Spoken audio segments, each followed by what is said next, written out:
संसद के मानसून सत्र की शुरुआत हो गई और आज राज्यसभा में कार्यवाही शुरू होने के बाद उपसभापति का चुनाव कराया गया, जिसमें एनडीए के उम्मीदवार हरिवंश नारायण सिंह ने एक बार फिर जीत हासिल की है। उन्होंने विपक्ष के उम्मीदवार मनोज झा को पराजित किया है। राज्यसभा चुनाव को लेकर देखिए हमारी ये रिपोर्ट।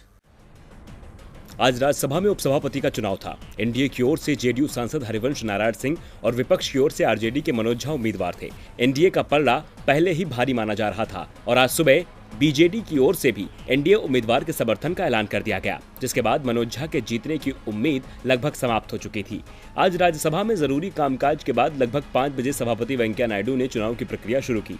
बीजेपी अध्यक्ष जेपी नड्डा ने हरिवंश नारायण का और विपक्ष के नेता गुलाम नबी आजाद ने मनोज झा के नाम का प्रस्ताव रखा, लेकिन इनमें से सदन ने ध्वनिमत से हरिवंश नारायण के नाम पर सहमति जताई। स्वास्थ्य मुसीबत के चलते विपक्ष ने भी वोटिंग पर जोर नहीं दिया और हरिवंश नारायण सिंह को दोबारा उपसभापति चुने जाने पर बधाई दी।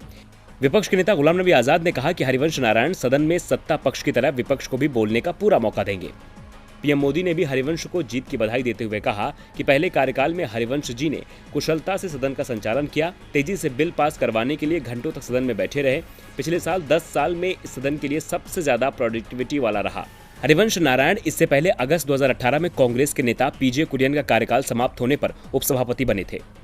हरिवंश नारायण सिंह का पहला कार्यकाल इस साल अप्रैल महीने में खत्म हो चुका है। 2018 में हुए चुनाव में एनडीए उम्मीदवार के रूप में हरिवंश ने कांग्रेस के बीके हरिप्रसाद को हराया था। उस चुनाव में हरिवंश ने 125 वोट हासिल किए थे, जबकि बीके हरिप्रसाद को 105 वोट ही मिल सके थे। DV live report.